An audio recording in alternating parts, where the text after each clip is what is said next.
राज्यातील अत्यंत कर्तबगार आणि शिस्तप्रिय नेते म्हणून उपमुख्यमंत्री अजित पवार यांच्याकडे पाहिलं जायचं. उपमुख्यमंत्रीपद सांभाळत अजितदादा स्वतःच्या आरोग्याचीही काळजी घ्यायचे, इतरांनाही फिट राहण्याचा सल्ला द्यायचे. अजितदादांचा दिवस पहाटेपासून सुरू व्हायचा तो रात्रीपर्यंत चालायचा. दादा सतत कामात मग्न असायचे. कार्यकर्त्यांच्या जनतेच्या गराड्यात असायचे. प्रत्येकाची समस्या जिथल्या तिथेच सोडवण्यावर त्यांचा भर असायचा. अजितदादा कधी थकत नव्हते. त्यांच्या चेहऱ्यावर नेहमी प्रसन्नता असायची. त्यामुळेच त्यांच्या अपघाती निधनाने संपूर्ण महाराष्ट्राला शॉक बसलाय. अजितदादा आपल्यात नाहीत यावर आजही विश्वास बसत नाहीये. राज्यातील प्रत्येक व्यक्ती दादांच्या अकाली एक्झिटने हेलावून गेलीये. अजितदादांचे पुतणे आमदार रोहित पवार यांनीही अजितदादांच्या आठवणींना जागवणारी एक पोस्ट ट्विटरवरती शेअर केली आहे. रोहित पवार यांची पोस्ट काळीच चिरणारी असून डोळ्यात पाणी आणणारी आहे. रोहित पवारांनी पोस्टमध्ये म्हटलंय, माननीय अजितदादांनी जिथं विकासरूपी फुलांची बाग फुलवली तिथंच त्यांची राख सावडण्याची वेळ येईल असं कधी स्वप्नातही आलं नाही. पण नियतीच्या क्रूर खेळापुढे कुणाचं काहीच चालत नाही. अजितदादांची ती दुर्दैवी बातमी आल्यापासून अद्यापपर्यंत डोकं अगदी सुन्न झालंय. मन बर्फाप्रमाणे थिजलंय. काय झालं, कसं झालं आणि का झालं या विचारात मनातलं काहूर थांबत नाहीये.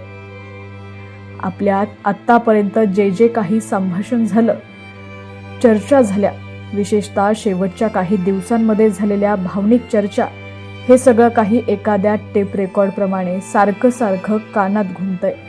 जणू काही तुम्हीच अदृश्य स्वरूपात बोलत आहात असा भास होतोय.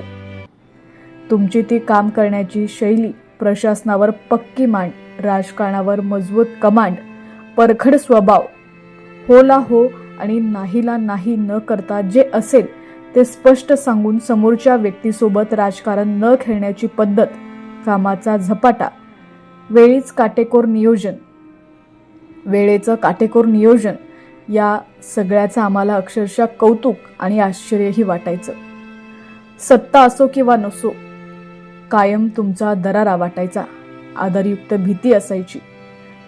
तुमचा सार्वजनिक वावर बघून तुम्हाला न भेटलेल्या अनेकांना तुम्ही फणसाप्रमाणे कठोर वाटायचा. पण तीच व्यक्ती जेव्हा तुमच्या संपर्कात यायची तेव्हा फणसातील रसाळ आणि मधुर गऱ्याप्रमाणे तुमचा स्वभाव पाहून ती तुमच्या प्रेमात पडायची, याचे आम्ही साक्षीदार आहोत. पण अचानक असं काय झालं? 2 दिवसांपूर्वी महाराष्ट्राचा गाडा हाकणारा, दररोज भेटणाऱ्या शेकडो माणसांना मदत करणारा, त्यांची कामं करणारा, पहाटेपासून रात्रीपर्यंत महाराष्ट्राच्या विकासाचाच ध्यास घेणारा, सामान्य माणसासाठी वाऱ्याच्या वेगाने उरफाटेवर धावणारा, पहाडासारखा माणूस असा एका क्षणात कसा निघून जाऊ शकतो या प्रश्नानं डोक्याचा भुगा झालाय. पण काही प्रश्नांची उत्तरं मिळत नसतात असं म्हणतात. पण माननीय अजितदादांच्या विकासाचा वेगच कदाचित नियतीला आवडला असावा आणि म्हणूनच अजितदादा लोकांसाठी धावत असतानाच त्याच वेगाने नियतीने त्यांच्यावरती झडप घातली असावी. या नियतीबाबतच माझी तक्रार आहे. ती कुठं करायची हे कळत नाही. पण माझ्या या नियतीला प्रश्न आहे. आमच्यासारखे लाख नेले असते तरी चाललं असतं, पण आमचा लाखांचा पोशिंदा तू का असा चोरून नेला? एका क्षणात तू लाखो जणांच्या लाखो स्वप्नांची राख का केलीस? दे ना उत्तर. अजितदादा, तुमच्याविषयी देखील माझी तक्रार आहे. 2 दिवसांपासून महाराष्ट्र अक्षरशः स्तब्ध आहे. प्रत्येकाच्या डोळ्यातला अश्रूंचा पूर कमी होत नाहीये. हुंदके आणि आक्रोश ऐकून काळजात चिर होतंय. आपल्या जाण्याने पाठीमागे दुःखाचे असे पाठ वाहतील याची चिंता दादा तुम्ही का केली नाही?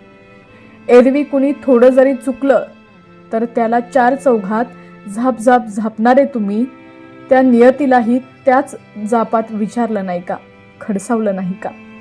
महाराष्ट्राची अजून कित्येक कामं बाकी असताना वेळ न घेता तू अशीच आलीस कशी? दादा, तुमचा आवाज ऐकूनच ती नक्की घाबरली असती. व तुम्ही तिला नाराज केलं नाही, मोकळ्या हाताने तिलाही माघारी पाठवलं नाही. आलेल्या प्रत्येकाचं काम करायचंच हेच तर तुमचं वैशिष्ट्य होतं.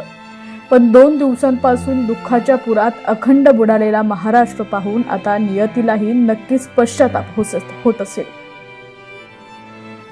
दादा काय बोलू, आज तुमची राख जमा करत असताना वाटत होतं की फिनिक्स पक्षाप्रमाणे तुम्ही या राखेतून अचानक त्याच रुबाबात उभं राहाल आणि नेहमीच्या आवाजात म्हणाल, अरे वेड्यांनो का अश्रू ढाळताय, मी तुमची गंमत करत होतो. एखाद्या संकटाला सामोरं जाण्याची तुमची किती तयारी आहे हे मॉकड्रिल प्रमाणे चेक करत होतो. आता उठा, कामाला लागा. महाराष्ट्रासाठी, इथल्या सामान्य माणसासाठी आपल्याला खूप काम करायचंय. चला, उशीर करू नका. दादा कुठं हरवलात तुम्ही, तुम्हाला घट्ट मिठी मारायची. लव्ह यू दादा. सध्या रोहित पवारांची ही काळजाला भिडणारी पोस्ट सोशल मीडियावरती मोठ्या प्रमाणात व्हायरल होतीये.